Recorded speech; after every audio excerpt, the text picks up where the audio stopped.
Bueno, pues bienvenidos.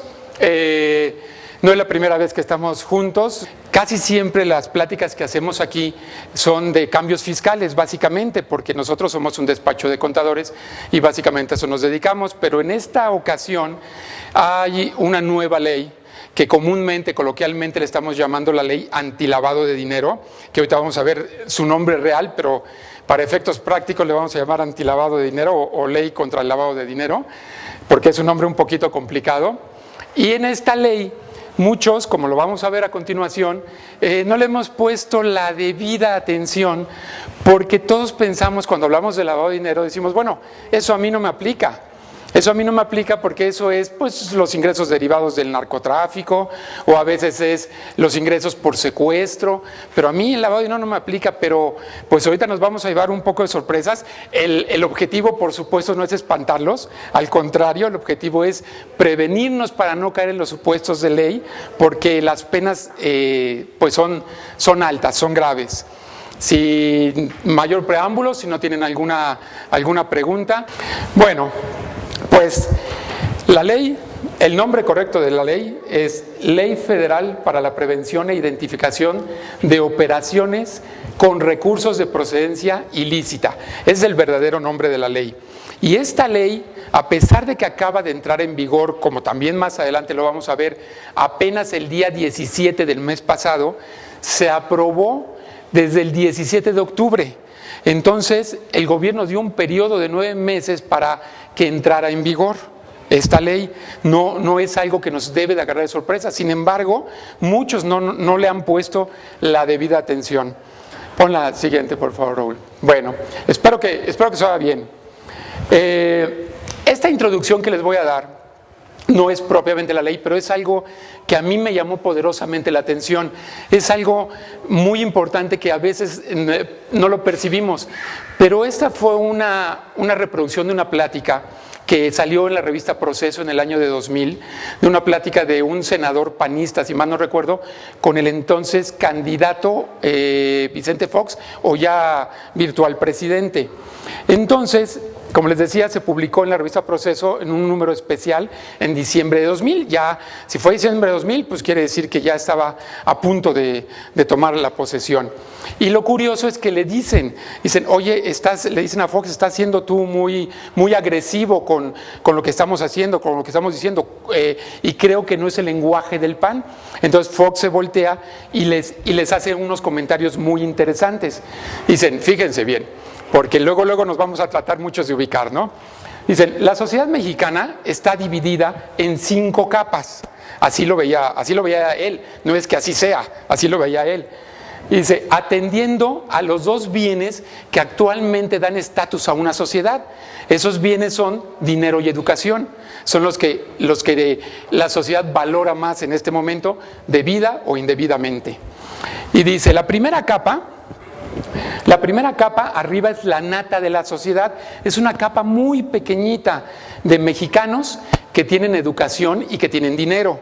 Cabe mencionar que para el expresidente Fox, el tener educación no era tener una licenciatura en México, ni siquiera un posgrado en México, era de aquellas personas que podían hacer sus estudios en el extranjero. Para él eso significaba la educación. Entonces es una capa muy pequeña. En la segunda capa, abajito, viene una capa gruesa, una capa de mexicanos que tienen educación, pero que no tienen dinero. Yo me imagino que son precisamente los hijos de los de la primera capa, que tuvieron los recursos para irse a hacer posgrados, maestrías al extranjero, pero que son personas que todavía no repuntan o apenas van a empezar a tomar controles en las empresas de los papás. Dice, entonces tienen educación, pero no tienen dinero. La tercera capa, esa es una capa chiquita, y fíjense en las palabras porque eso es el significado. Dice, afortunadamente muy delgada, que algún día habrá que desmantelar. De los que tienen dinero, pero no tienen educación. Esos son muy peligrosos. Aquí más que nada se está refiriendo al empresario mediano, al pequeño empresario. Puede ser que tengan licenciaturas, puede ser que tengan inclusive maestría, puede ser que tengan algún doctorado, pero todos hechos en México, no tienen la educación que él pretendía, pero son los que mueven al país. O sea, es el pequeño empresario que le da trabajo a toda la capa que sostiene a la sociedad, a la clase media alta, vamos a decirlo aquí, la que mueve la economía. La cuarta capa, esas son palabras de él, no mías, es del río, del aluvión. Son los que han oído hablar de Winston Churchill, pero no saben si se refiere, no están seguros si se refiere a un primer ministro o a una marca de puros. Ahí cunde el rumor, la intriga, el desentendimiento, la desesperanza, la desorientación, aunque haya algo de educación. O sea, yo me imagino que se refería a una clase trabajadora medio ejecutiva, que trabaja en muchas ocasiones para la tercera capa. Y la quinta capa es la última, es una muy gruesa, es de los mexicanos en donde no se oye más ruido que el de la tripa, así lo expresó él, porque se están muriendo de hambre. Esa enorme capa no sabe, no tiene educación ni dinero, se manipula, se engaña, se presiona y se atropella, no tiene capacidad de reaccionar. De las dos primeras capas y de las dos últimas que describió Vicente Fox, no formuló juicios de valor. Sin embargo, y no dijo si eran buenas o malas, pero la tercera capa, él dijo, esos son muy peligrosos, algún día habrá que desmantelar, en otras palabras, algún día hay que quitarle sus bienes. Eso se los comento porque esta ley que vamos a ver, básicamente no va enfocada, como yo les decía, realmente a un lavado en sí de dinero, como lo pudiéramos pensar, proveniente de los narcos, del secuestro. No, si ustedes van a ver, la ley va encaminada a todos los ciudadanos, a todos los empresarios, a todos los que de alguna manera, a base de un esfuerzo de muchos años, han logrado ir saliendo adelante y que ahora, a base de su esfuerzo, pues tienen ciertos bienes. Vamos a ubicar una sociedad media alta donde mueven la economía. Por eso es interesante estas declaraciones. La que sigue, Raúl. Entonces, si ustedes van a ir viendo, ahorita en la ley, el punto medular, y ahorita viene estructurado todo, es precisamente las actividades que no podemos hacer, o no es que no las podamos hacer, aquellas actividades que la ley les denomina como vulnerables, que son por las que nos van a reportar, identificar ante la Secretaría de Hacienda y ante las unidades especializadas.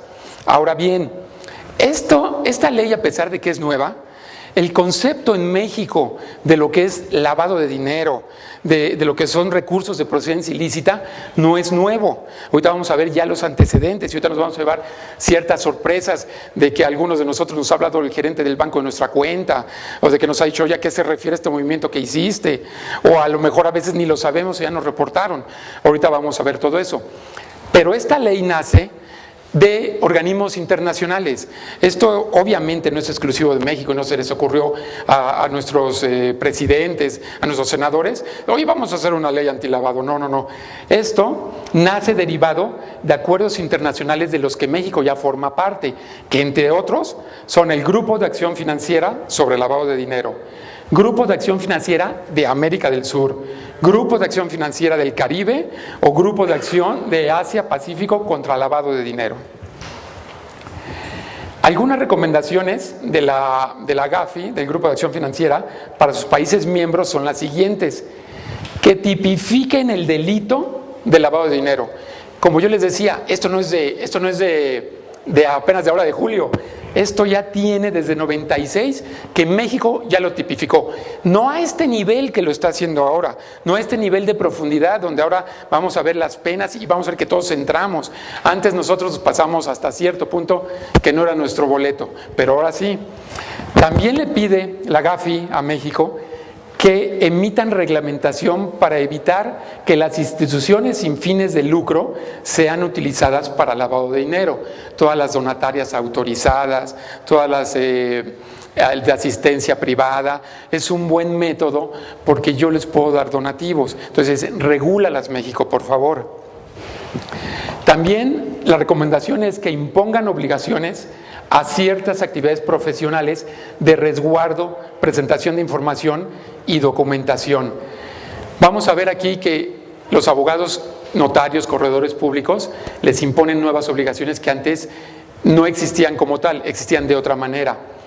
También recomiendan que se asegure que exista información adecuada sobre el beneficiario final de actividades y el control de las personas jurídicas.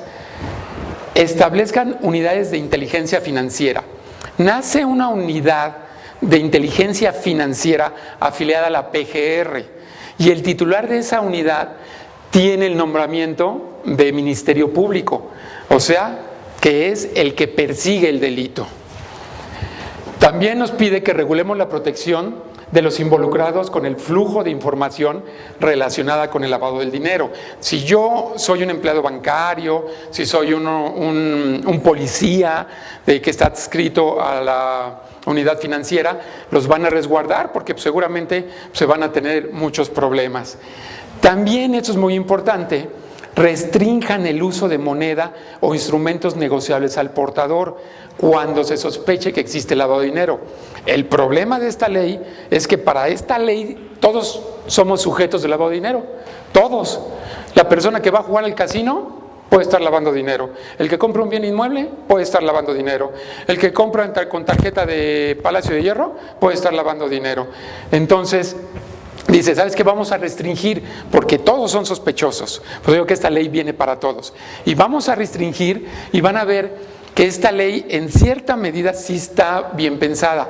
Nosotros nos vamos a dar cuenta de que si tenemos cantidades de efectivo que no hayan pasado por el sistema fiscal, ni siquiera nos las vamos a poder gastar, no le vamos a poder hacer nada, no vamos a poder comprar ni bienes inmuebles, ni coches, ni joyas, ni relojes. O sea, el que lo tiene se lo va a gastar en su gasto diario, máximo.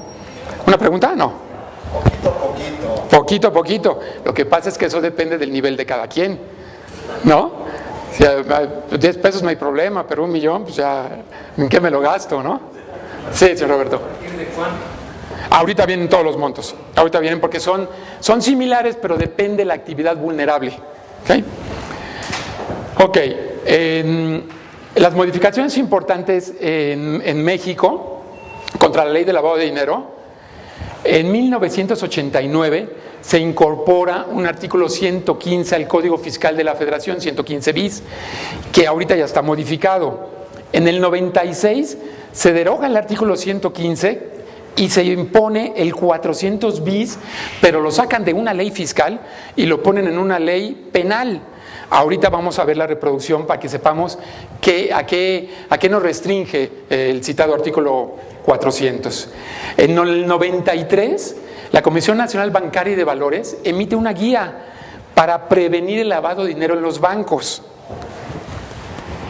En el 6 de enero de 2004, en el artículo 27, fracción 9ª y 10ª del Código Fiscal, los fedatarios públicos presentan información mensual por operaciones consignadas en escritura pública. Se reformó el 29 de junio de 2006. En 2004 era una información anual.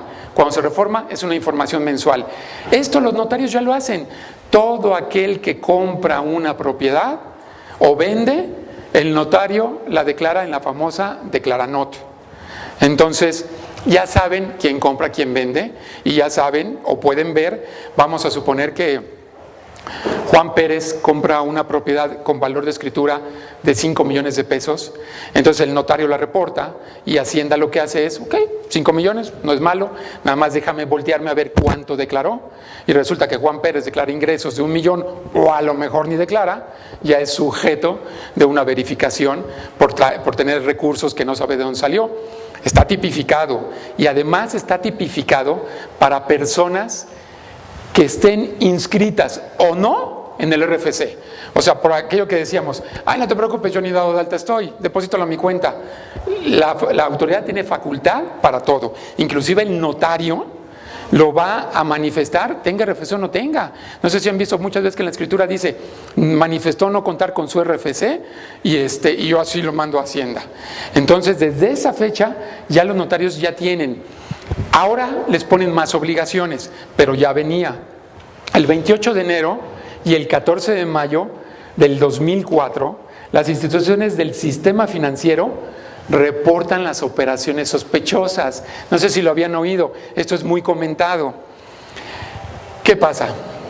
Yo tengo un nivel de movimientos en mi cuenta bancaria de 5,000 pesos mensuales. Y de repente, por cualquier razón, motivo, yo deposito 1,000,000 de pesos.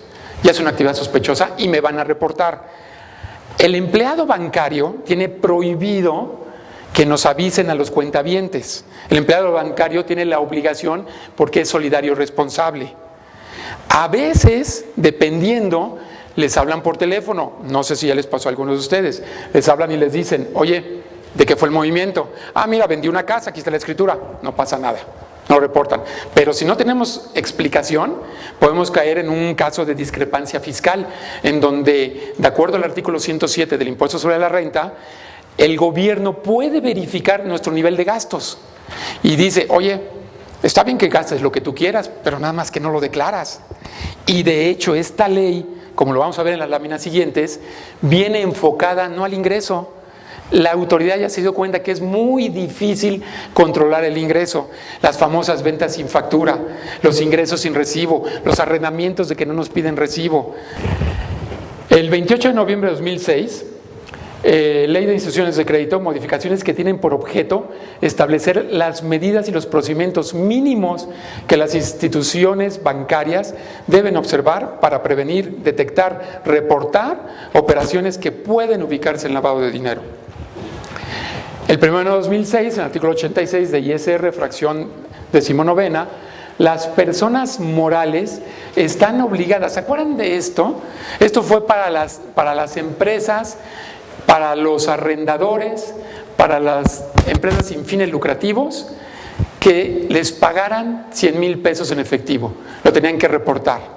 Entonces, están obligadas a informar a las autoridades fiscales de las contraprestaciones recibidas en efectivo en moneda nacional o extranjera, así como piezas de oro o plata cuyo monto sea superior a 100,000 pesos. Esto ya tiene tiempo, pero nada más era en esos casos específicos, nada más, ahora se modifica.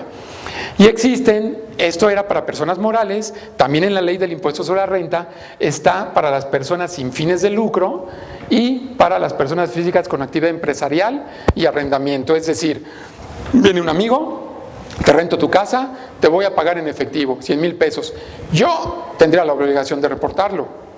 Pero si me dice, no te preocupes, no quiero recibo, pues ¿cómo lo voy a reportar? Me estoy reportando yo solito, ¿no? ¿Por qué? Porque yo no, si los declaro no tengo problema, que así debe de ser. Pero si no los declaro porque no me pidió recibo, estoy en un problema. Y si mi nivel de gastos no es tal para llegar con 100,000 pesos al banco y mi manejo de cuenta no lo soporta, me van a reportar. ¿A qué sigue, Raúl? Ya entrando a la ley antilavado, el 17 de octubre, como les comentaba, de 2012, se publica en el Diario Oficial de la Federación la Ley Federal para la Prevención e Identificación de Operaciones con Recursos de Procedencia Ilícita y entra en vigor 9 meses después, o sea, el 17 de julio pasado.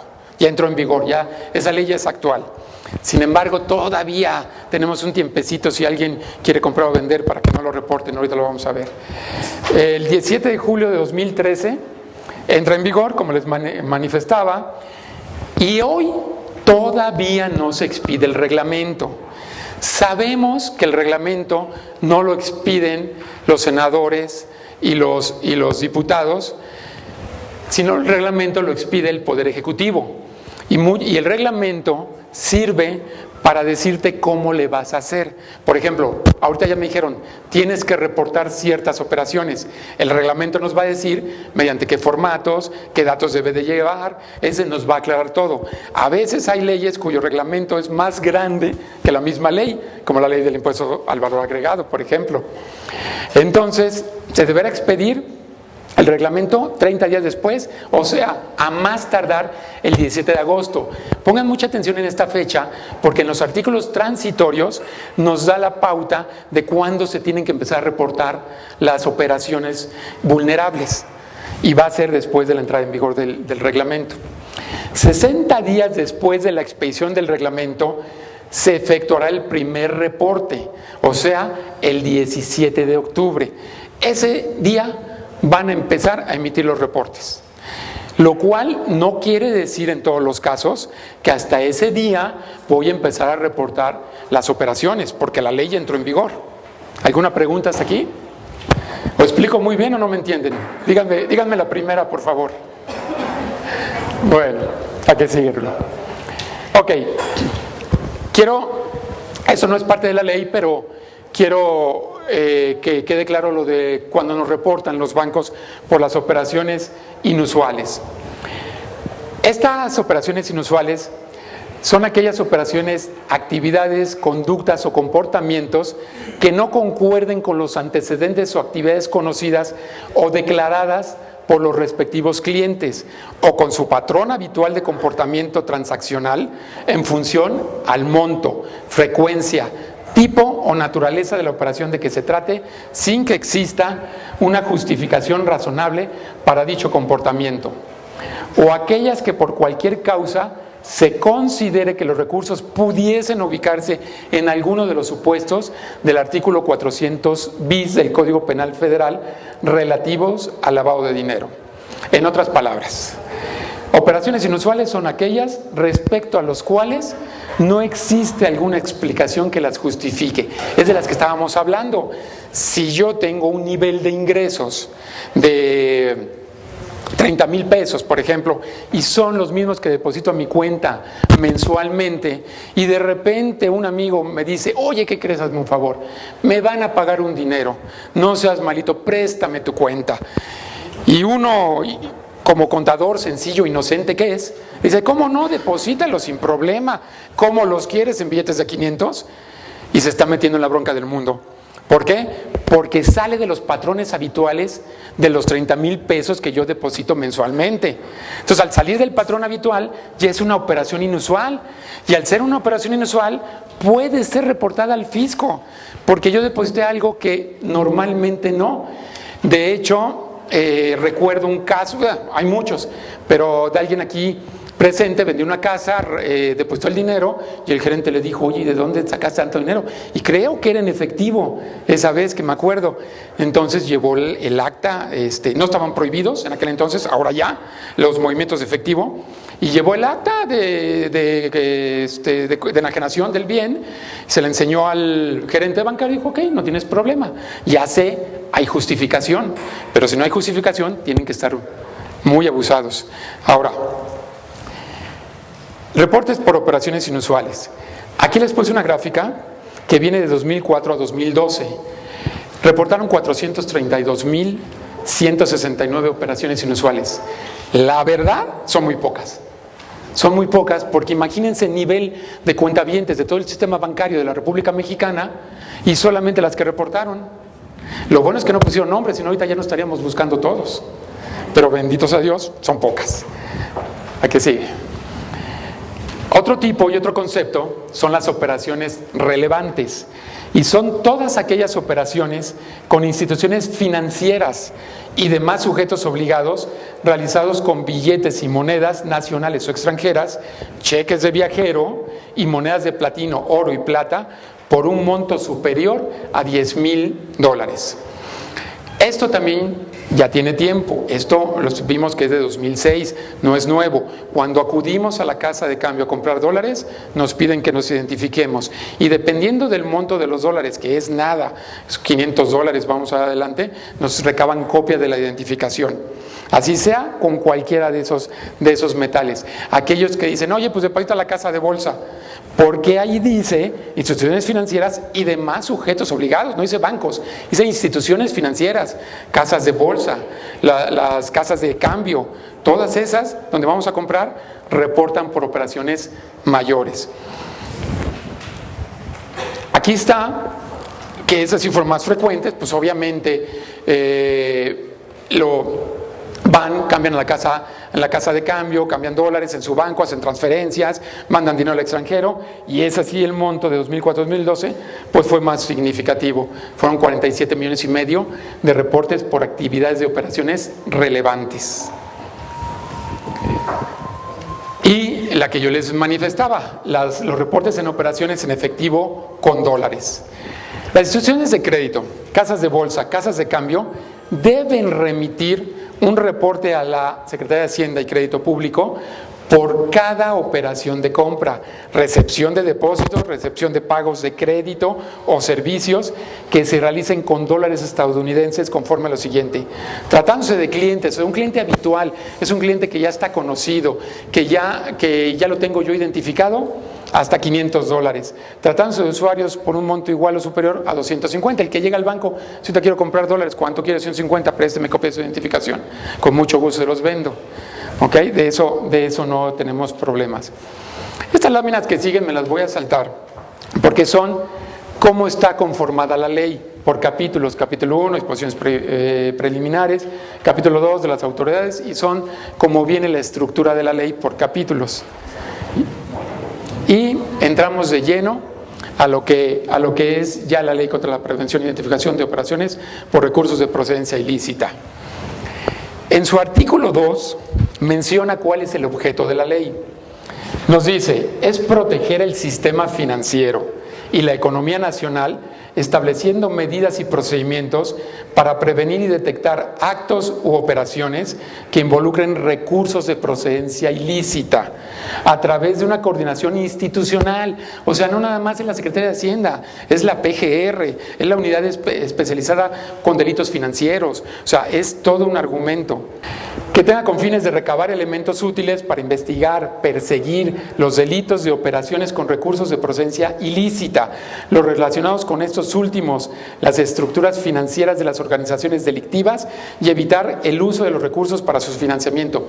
Hasta ahí todo está bien, está hablando de organizaciones delictivas, pero aquí nos vamos a dar cuenta que si yo uso una tarjeta de crédito de una tienda departamental por 15,000 pesos mensuales, ya estoy en la posibilidad de estar lavando dinero. Entonces, esto es teoría, pero la realidad le aplica a todo mundo. Lavado de dinero. Este es el proceso mediante el cual, esto no viene definido en la ley, es el proceso mediante el cual los bienes de origen delictivo se integran en el sistema económico legal, con la apariencia de haber sido obtenidos de forma lícita. Son los recursos que, aún proviniendo de actividades lícitas, no pagaron impuestos y que posteriormente se integran a la economía formal. La Secretaría de Hacienda y Crédito Público estima que el monto del lavado de dinero en México asciende a 10,000 millones de dólares al año. Somos de los países catalogados que más dinero lava. Representa, imagínense, un 3.6 del PIB. Si vemos del PIB cuánto se destina a las diferentes secretarías de educación y todo, nos vamos a quedar espantados. Pero, si ustedes checan esto, lavado de dinero es todo dinero que no pagó impuestos. No necesariamente tiene que provenir de una actividad ilícita, no tiene que provenir del narcotráfico, del secuestro. Simplemente yo vendí algo. Acuérdense que en varias pláticas hemos hablado de que cuando incrementa nuestro patrimonio en forma positiva, tenemos que pagar impuestos. Siempre tenemos que pagar impuestos. Por ejemplo, si nos encontramos un tesoro, tenemos que pagar impuestos. Si nos regalan algo, tenemos que pagar impuestos. Hay ciertas exenciones. Yo la otra vez iba caminando por la calle y de repente me tropecé y vi que era un billete de 1,000 y me iba a agachar a recogerlo porque no, tengo que pagar impuestos y mejor me seguí. Entonces dije, no, que se quede. ¿Para qué lo hago, no? Bueno, ¿qué pasa? Vamos a tener un supuesto de una persona que renta una casa habitación. Por lo general, la casa habitación no es deducible, solamente bajo ciertas circunstancias de previsión social, pero por lo general no es deducible. Entonces, si no le piden a la persona un comprobante, pues seguramente el arrendador no va a declarar esos bienes, ese dinero. Y ese dinero, a la hora que compra un bien, un suéter, paga la gasolina, lo que sea, lo incorpora. Si esa persona a la que le compró, a la gasolinería, por ejemplo, si paga su impuesto como debe de ser, lo está incorporando a la legalidad, porque ya es un dinero que ya pagó. Entonces, un dinero que viene de que no pago impuestos, lo gasto en una actividad que sí paga impuestos, eso es a lo que se refiere que lo estoy incorporando. Ahora sí, porque si no se me iba la idea. Sí, ¿viene a sustituir a la evasión fiscal? No, esto es más profundo que la evasión fiscal. En dado momento pueden ser cosas similares, pero eso tiene más profundidad. Si bien es cierto que la evasión fiscal es un delito y que también está tipificado con penas y hasta de privación de la libertad, como el 108, creo, mal no recuerdo, del Código Fiscal, este tiene penas todavía más grandes. Aquí la pena puede ser hasta 15 años de prisión y las multas pueden llegar a ser hasta de 4 millones de pesos por no dar un reporte de los que nos obliga. O sea, esto es todavía un poquito más amplio. Por ejemplo, si yo, vamos a suponer que no declare todos mis ingresos por cualquier motivo, sí a lo mejor estoy evadiendo fiscalmente un poquito y si me cae el fisco, pues me va a decir, ¿sabes qué? Debes tanto de impuestos, con más actualización, más recargos y a lo mejor una multa pagas tanto. Pero en esta ley, si caemos en lavado de dinero, ya entra un fiscal, ya entra una persecución, ya entra la PGR, o sea, es la forma en que el gobierno quiere parar, que no quiero pensar que sea como lo dijimos al principio, que quiera quitarle los bienes a los de la tercera capa, ¿no? Pero con esto se puede lograr quitarle. Vamos a suponer, voy a poner un ejemplo, vamos a suponer que un empresario que hizo ciertos negocios durante la vida útil de su empresa y que de esos ciertos negocios logró juntar un pequeño capital. Y ese capital no todo pagó impuestos. Y de repente se compra bienes, va progresando, una casa, a lo mejor, no sé, una casa para sus hijos, una fábrica, maquinaria, y de repente entra esto y lo cachan. ¿Cuál es lo que va a pasar? Lo que va a pasar es que va a entrar una investigación de tipo fiscal y penal donde le pueden recoger las cosas. ¿Alguien ha escuchado hablar del famoso SAE, del Servicio de Administración de Bienes? El Servicio de Administración de Bienes es una dependencia de la Secretaría de Hacienda y Crédito Público que se dedica a administrar los bienes incautados por el gobierno. Y prácticamente, aunque salga en el video, los destroza, los exprime y hasta donde puede.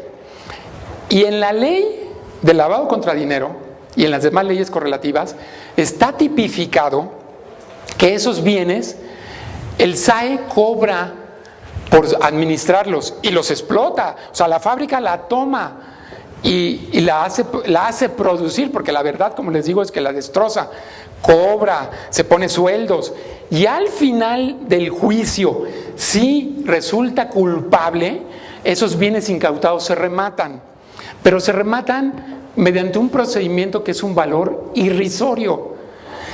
Y el producto de ese valor irrisorio, el 10% es para el SAE que administró.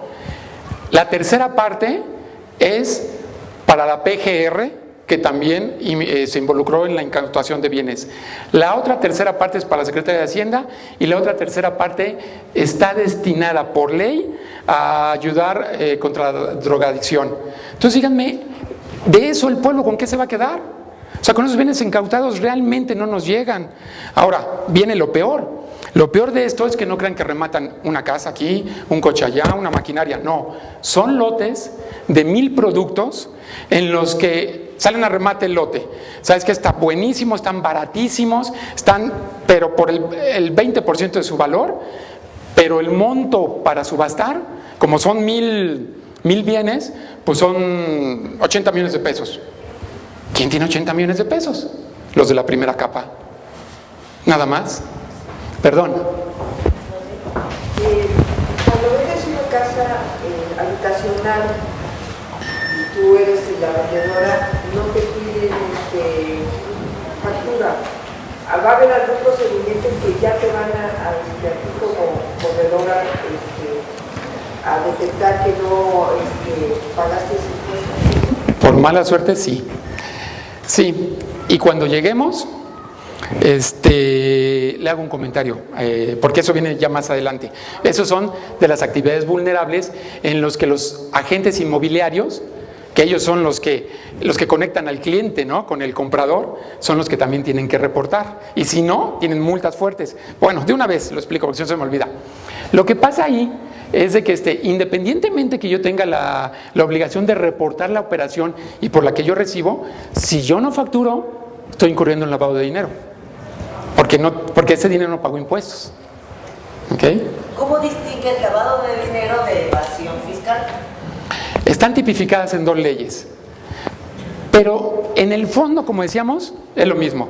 Lavado de dinero es todo aquel recurso que no pagó impuestos, y evasión fiscal tampoco paga impuestos, ¿no? O sea, evasión fiscal, me estoy ubicando en una posición jurídica en la que no pago impuestos. Y en la evasión fiscal es un poquito diferente, porque independientemente de lo diferente que son las penas, en la evasión fiscal puede ser que yo use una estrategia, pero si esa estrategia no es de acuerdo a los parámetros de la autoridad, entonces yo puedo estar muy seguro y cuando llega una auditoría puedo caer en evasión fiscal. Esa es una sutil diferencia. Ahora bien, en la evasión fiscal también puedo llegar a la cárcel, pero por este lado llego más rápido. Son tal vez un poco cercanos los términos, y las leyes son correlacionadas, pero están tipificados en diferentes artículos. ¿Okay? Muy bien. Esta ya la vimos, sí. Ok, elementos de prevención. Estos 3 puntos son los que resumen toda la ley. Obligaciones de identificar y de presentación de avisos por realización de actividades sujetas a control.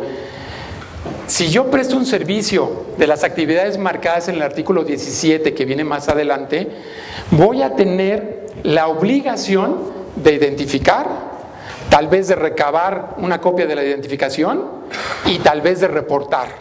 O sea, ese es muy importante. La segunda, imposición de restricciones para el uso de efectivo en cierto tipo de operaciones. Es lo que yo les manifestaba. Ya no voy a poder comprar ciertas cosas con efectivo. Y el tercer punto, también muy importante, es dotar de facultades de coordinación, que esa es una diferencia sutil, por ejemplo, dotar de facultades de coordinación a distintas autoridades para que cuenten con información para el combate del lavado de dinero.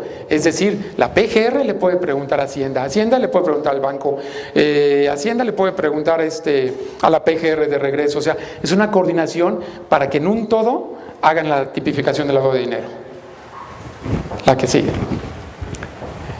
En base a esta ley, para las autoridades, lo que yo les manifestaba hace un momento, todas las personas que tienen y gastan dinero son sospechosas de incurrir en el delito de lavado de dinero. Y se establecen mecanismos para que los proveedores de bienes y servicios reporten obligatoriamente a las personas que efectúan pagos, bajo la pena de no hacerlo, fuertes sanciones pecuniarias. Esta ley, como yo les manifestaba, lo que ve es el gasto, no el ingreso. Tenemos otras leyes que ven el ingreso. Tenemos la ley de impuesto sobre la renta, que ve el ingreso. Tenemos la ley del valor agregado. Pero esta ley lo que le interesa es quién gastó, quién compró. Porque si lo gastó, quiere decir que lo tiene. Y si yo me volteo a ver la declaración y no presentó o presentó por montos más bajos, lo primero que voy a hacer es que me dé una explicación. Si no me da una explicación, entonces pueden empezar. Ahora, por código fiscal nos pueden empezar a investigar aun y cuando no sepamos nosotros. ¿Okay? Para esto la ley denomina a las actividades mediante las cuales se puede lavar dinero como actividades vulnerables, que son las que les he estado manifestando. Y quienes las ejecuten tendrán que ser reportados a las autoridades o reportar e identificar a sus clientes. Antes me preocupaba por no tener dinero, ahora me preocupo por tenerlo, ¿no? La falta de presentación de los reportes y avisos puede ser sancionada hasta con 4.209.000 pesos. Imagínense, por cada operación. Imagínense un casino. ¿No va a reportar a los clientes que le compran? Pues un casino, yo no me la juego, me van a poner 4 millones de multa. Y creo que también viene aquí en la presentación, me pueden hasta quitar el permiso de casino. Y eso, las multas son para todas las actividades vulnerables. Ese fue solamente un ejemplo. En la relación de negocios, este concepto es importante porque la ley muchas veces, esta ley antilavado de dinero, nos dice que vas a hacerlo cuando haya relación de negocios. Ocasionalmente no hay relación de negocios. Sin embargo, la propia ley dice en casi todos. Esto no es ocasional, porque desde el momento que se acercó contigo y tuviste un trato con él, ya no fue ocasional, ya lo conociste. Entonces, este párrafo, tómenlo con sus reservas, ¿no? Y lo leo para que quede más claro. La relación de negocios es aquella establecida de manera formal y cotidiana entre quien realiza una actividad vulnerable y sus clientes, excluyendo los actos u operaciones que se celebren ocasionalmente, sin perjuicio de lo que establezcan otras disposiciones legales y reglamentarias. ¿Cuáles son las facultades que sí vienen en esta ley de la Secretaría de Hacienda y Crédito Público? Recibir los avisos de quienes realicen las actividades vulnerables, o sea, los reportes que estábamos hablando, requerir información, documentación, datos e imágenes necesarios para el ejercicio de sus facultades y proporcionar la información que le requieran en términos de la presente ley. Coordinar con otras autoridades supervisoras y de seguridad pública nacionales y extranjeras, así como con quienes realicen actividades vulnerables para prevenir y detectar actos u operaciones relacionados con el objeto de esta ley en los términos de las disposiciones legales. O sea, esta coordinación no aparece en el Código Fiscal, por ejemplo, o en otra ley fiscal. Aquí sí, pues digo, esta ley va un poquito, es más completa, más dura, vamos a decirlo. Presentar denuncias que correspondan ante el Ministerio Público de la Federación cuando, con motivo del ejercicio de sus atribuciones, identifique hechos que puedan constituir delitos. O sea, ya va a ser, como le llaman los abogados, se llama por oficio, creo que ya los persiguen sin que medie una denuncia por aparte. Si detectan que hay una actividad de lavado de dinero, van a ir contra la persona, aunque no denuncie otra persona. ¿Qué pasó? Yo ahí estoy entendiendo que yo tengo que denunciar a uno de mis clientes si estoy sospechando que está lavando dinero. Lo tienes que reportar. Por ejemplo, para ti aplica mucho, tú que te dedicas a vender joyas. Sí, ahorita vamos a ver los montos. Ya no vas a poder vender, si te pagan en efectivo, ya no va, no hay problema. Si te pagan en efectivo no hay problema porque lo vas a reportar. Entonces el problema es para el otro. Entonces, por ejemplo, una joyería, oiga, vengo en efectivo, sí, pues lo voy a reportar, pues a lo mejor ya no lo compro, ¿no? Pero tu obligación es reportar. Y vamos a ver más adelante que no puedes hasta ciertos montos recibir efectivo. Ahora, se pueden hacer 2, 3 operaciones por la tercera parte, o sea... Sí, creo, porque esa es una cosa muy importante, es una muy buena pregunta. Nosotros decimos, por ejemplo... Hasta 207,000 pesos, hasta 21,000 pesos me reportan o me identifican si gasto en el casino. Ah, bueno, yo no voy a gastar 21,000 pesos diarios, no. Es en el transcurso de 6 meses. Del primer acto hasta que incurres y vuelve a empezar la cuenta. O sea que si la misma persona te compra en 3 pasos, tendría que ser más de 6 meses. Y dime quién va a querer esperarse 6 meses. No, bueno, en mi caso vienen una vez y después... Ojalá, ahorita lo vamos a ver. Pero sí, son operaciones que se juntan en 6 meses. O sea, no es una en la que yo diga, bueno, pues una vez no pasa nada, vengo mañana y vuelvo a gastar. Dijéramos, ya llegué a mi límite, mañana regreso, ¿no? Son 6 meses la que nos tienen. Son solo operaciones en efectivo. En efectivo hasta cierto monto. Y en tu caso, como vamos a ver más adelante, reportar al que te compró. Porque si no lo reportas, te puedes incurrir en una pena de hasta 4,209,000 pesos o el 10% de la operación, lo que resulte más alto. O sea, que me esté comprando en efectivo. O no, en efectivo o con cheque. Aquí viene más adelante. Ajá. Tarjeta, cuerpo, lo que te den. Ajá. Bueno, aquí se vale de todo, ¿eh? Ahora veo por qué tienes tanto éxito. Bien. ¿Alguna duda hasta aquí? ¿Otra pregunta? ¿No? ¿O están espantados? Ya no, ¿verdad? Bueno. Sí.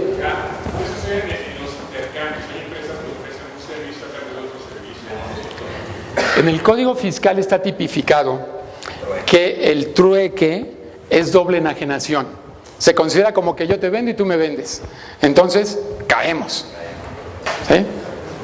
Inclusive graban impuestos, obviamente. Graban IVA. ¿Y cómo te lo comprueban? De diferentes formas. Si nos vamos a la ley fiscal, una revisión directa. una revisión de escritorio, una presentación de papeles, una invitación. Si nos vamos a esta ley, con un reporte.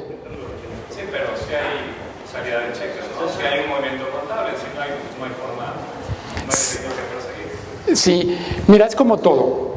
El sistema en México, el sistema de impuestos en México es autodeterminativo, de tal manera que nosotros solitos nos determinamos los impuestos y Hacienda se reserva las facultades de comprobación durante 5 años. Yo puedo poner 0, poner 100, puedo poner lo que quiera, yo lo determino, pero si Hacienda se da cuenta, así es como la pregunta, que ¿cómo se da cuenta? Y ahora es muy fácil, porque se ha modernizado de una forma impresionante el SAT. ¿Qué pasa con el SAT? Esto es contestando la pregunta. El SAT sabe a quién le vendemos. ¿Por qué? Porque si ustedes ya lo oyeron, o si no ahorita lo van a saber, a partir del 1 de enero de 2014 solamente se permiten facturas electrónicas por internet. O sea que vamos a tener que adquirir los servicios siempre de un proveedor. Entonces, fíjense bien, ¿qué pasa? Hacienda sabe a quién le vendí. Hacienda, mediante yo una declaración que se llama Declaración Informativa de Operaciones con Terceros, sabe a quién le compré. ¿Ok? Además, la forma de declarar para prácticamente todos es mediante el portal, que es llenar una declaración completita con todos nuestros datos, cuánto vendimos, y viene acumulativa. Cuando yo entro al portal, si yo entro en este mes, ya vienen los datos desde enero hasta ahorita. Su Hacienda ya los tiene grabados, ya se lo sabe. Y todo se maneja por sistema electrónico, de tal manera que ni las manos meten. O sea, que cuando yo omita una venta, por ejemplo, la otra parte pues la va a deducir. Entonces no le va a cuadrar por RFC. Y si no le cuadra, pues alguno está diciendo mentiras. Y si alguno está diciendo mentiras, seguro de algún lado saco dinero.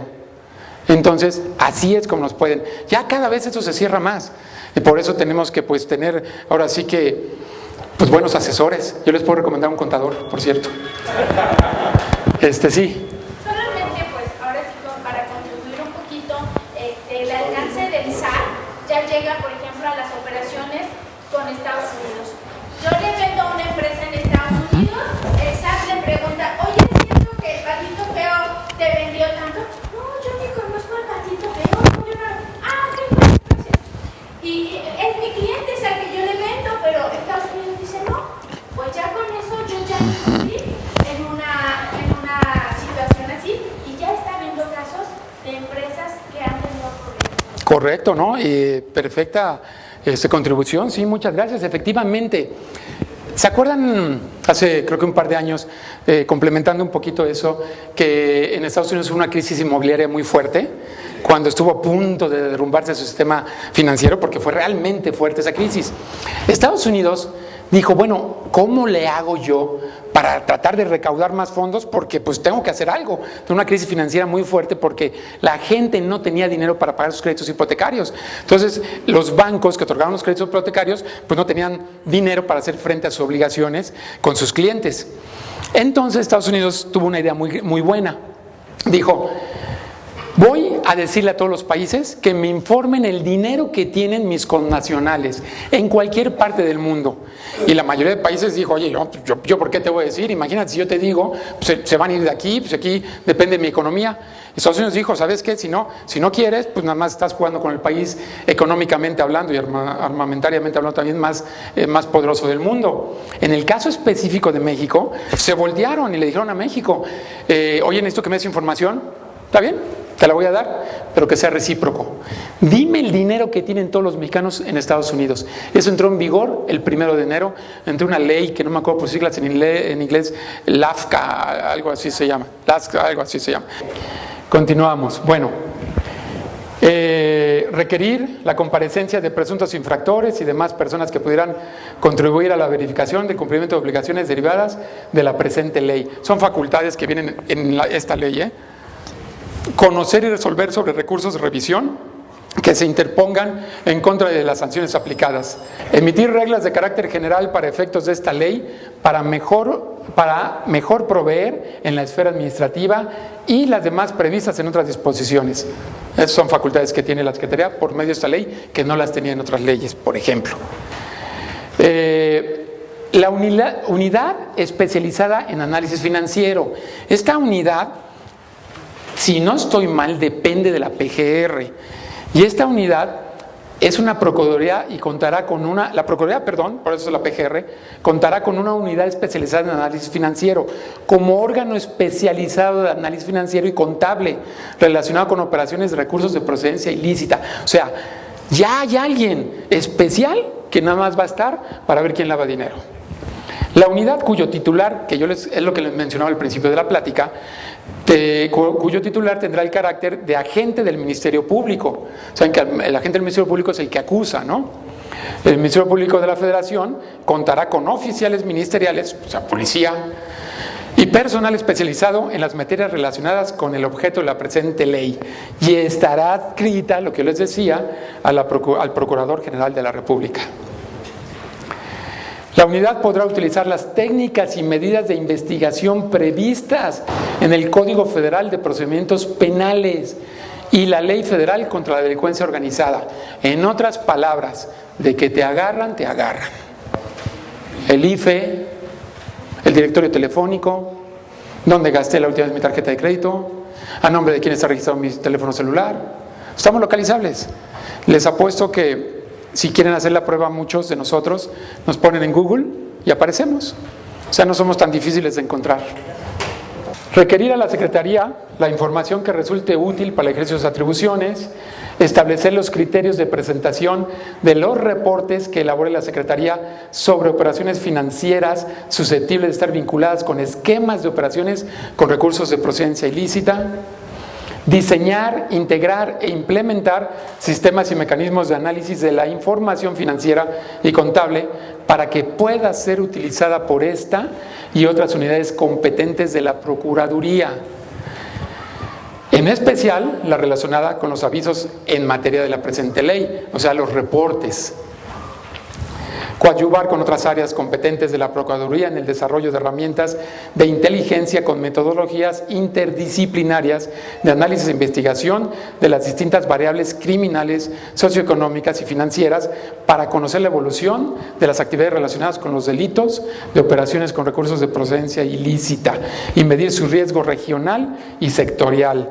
Generar sus propias herramientas para el efecto de investigar los patrones de conducta que pudieran estar relacionados con operaciones con recursos de procedencia ilícita. O sea, se dota, se faculta tanto a la Secretaría de Hacienda como a la Procuraduría para que puedan hacer toda una investigación. ¿Secretos bancarios? Ya no existen, de ningún tipo, ya le están dando atribuciones. Sí, el 95% de los bancos son extranjeros. Como banco extranjero no puedes en un momento dado decir, maíz palomas, yo no te digo lo que tengo ni lo que no tengo porque soy un banco extranjero. El único banco mexicano que existe es Banorte. E Inbursa. Inbursa e IX. Sí, que ya es mismo que Banorte.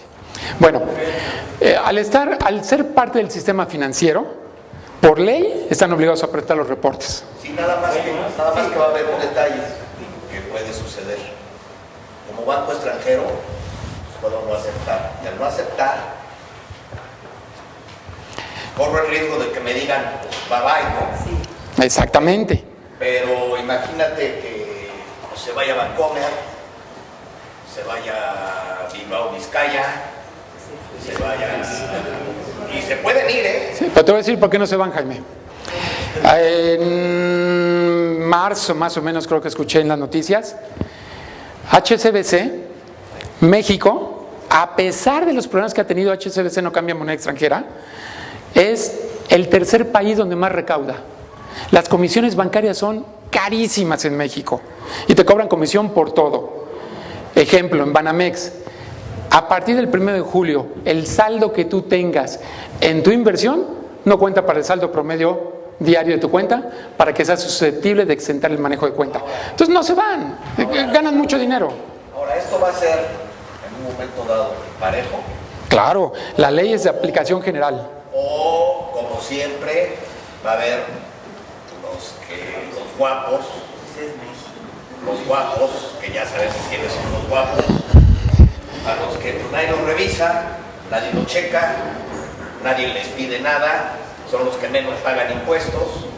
Digo, de hecho, en la revista Proceso salió una lista de las empresas más gruesas de México que no pagan impuestos. Fíjate que por supuesto es una muy buena pregunta. En una mesa interdisciplinaria en la cual estábamos, llegamos a una conclusión de que obviamente la ley primero va a atacar a los particulares, pero tarde o temprano le va a llegar a los políticos, le va a llegar a todos los funcionarios públicos, porque esta ley es para todos y ellos son los que más difícil pueden soportar su situación. Digo, no vale la pena recordarlo, ¿no? Pero pues actualmente tenemos dos casos y que son el ex de Tabasco, Ranier, y el de Aguascalientes, Reynoso, ¿no? Y los dos están. Sí, pero si de veras se quieren poner tristes, pues ya exoneraron a Raúl Salinas de todos los delitos, ya sale. Nos podemos encontrar en cualquier restaurante y decirle, ¿me prestas? Bueno, pero buena contribución, pero sí, ya sabemos que vivimos en un país donde tenemos que hacer valer las leyes, ¿no? Ok.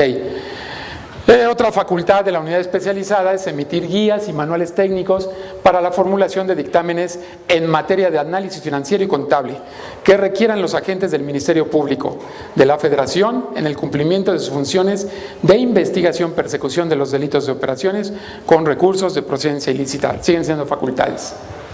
Establecer mecanismos de consulta directa de información que puede estar relacionada con operaciones de recursos de procedencia ilícita en las bases de datos de las autoridades de los 3 órdenes de gobierno para la prevención, combate a los delitos de operación con recursos de procedencia ilícita. Órdenes de gobierno federal, estatal y municipal. Nadie nos salvamos, o sea, en cualquiera. ¿Okay? Conducir investigación para la obtención de indicios o pruebas vinculadas a operaciones con recursos de procedencia ilícita de conformidad con el capítulo 2 del título 23 del libro 2 del Código Penal Federal y coadyuvar con la unidad especializada prevista en la Ley Federal de Delincuencia Organizada cuando se trate de investigaciones vinculadas a la materia. Lo único que trato de decirles aquí es que todos ya van a tener una liga. No es como, por ejemplo, no te preocupes, el seguro nunca la avisa al SAT. O no te preocupes, no tiene nada que ver tal dependencia con tal dependencia. Aquí todas están vinculadas contra la ley, contra el lavado de dinero. Requerir informes, documentos, opiniones, elementos de prueba general a las dependencias. Esa es la que vimos, ¿no? Precisamente, Vic, lo que decíamos al principio. Esta ley de lavado de dinero no va al narco, no va al secuestrador. Esta ley de lavado de dinero va a todo aquel que tiene recursos que no han pagado impuestos, sean chiquitos, poquitos, muchos, los que sean. Y aquí en las actividades vulnerables es lo que vamos a ver qué no debemos hacer para no caer en los supuestos, o que cayendo en los supuestos esos ingresos tengan justificación, que eso es lo importante, es lo que se prevé, ¿no? Ahora, en ningún momento estoy diciendo que la ley sea mala, no. Al contrario, es una ley muy bien creada, muy bien pensada, que nos obliga a que paguemos todos impuestos. Eso es lo ideal. Aquí el problema es, como decía Jaime, que sea parejo, porque si yo con muchos esfuerzos pongo una tienda, empiezo a pagar mis impuestos, pago los impuestos de previsión social en mi personal, facturo todo, y se me pone un changarrito en la calle que no paga nada y que vende lo mismo que yo, no es parejo, no es general. Aquí, si todos pagáramos impuestos, México estaría en otro nivel, sería otro país, no tendríamos problema. El problema es ese, que no pagamos por cultura y porque no los vemos reflejados como contraprestación. No vemos unas calles perfectamente pavimentadas, no vemos una seguridad pública excelente. Tenemos que mandar a nuestros hijos a escuelas privadas porque las públicas pues nada más no dan el ancho, ¿no? Ese es el problema, pero la ley está bien y la recomendación es que todos paguemos impuestos, por supuesto.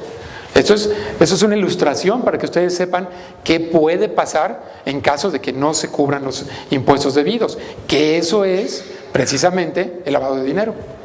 ¿Okay? Bueno. Estás hablando del dinero que ves en el banco.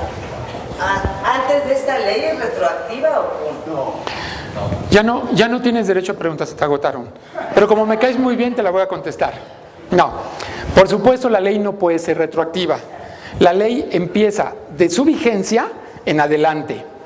Precisamente acabo de tener un caso, precisamente el viernes pasado, en una firma que acompañé de una firma de escritura. La ley dice en su artículo transitorio, como lo vamos a ver más adelante, que no puedes pagar en efectivo un bien inmueble. Pero eso entra en vigor posteriormente al reglamento. O sea, hoy no está en vigor. Y el notario le dice al cliente: exhíbame los cheques con los que va a pagar el bien. ¿Por qué? ¿Qué licenciado no sabe la ley? Me la sé de memoria, contesta el licenciado. Me la sé perfectamente bien, pero nosotros aquí en la notaría queremos los cheques. Oye, pero no entra en vigor y no puede ser retroactiva en perjuicio de nadie. Y dice él: no, eso ya lo sé, pero por si las moscas. ¿Ah, sí? O sea, ¿sabes qué? Nos queremos cubrir. Yo le respondí: en el artículo 31, fracción cuarta de nuestra Constitución, que de ahí deriva toda la doctrina, dice: los estados, municipios están obligados al pago de contribuciones donde residan en la manera que dispongan las leyes. Es un principio de certidumbre. Si no me lo dice la ley, está permitido. Si no está prohibido por ley, está permitido. ¿Qué hizo el cliente? Ok, ¿cuánto? Tantos pesos. Hizo el cheque, se lo enseñó, ¿está complacido? Ahorita nosotros tenemos tuyo afuera. Sí, y el notario no dijo nada. Pero no puede ser retroactiva. Todavía no entra en vigor. ¿Okay?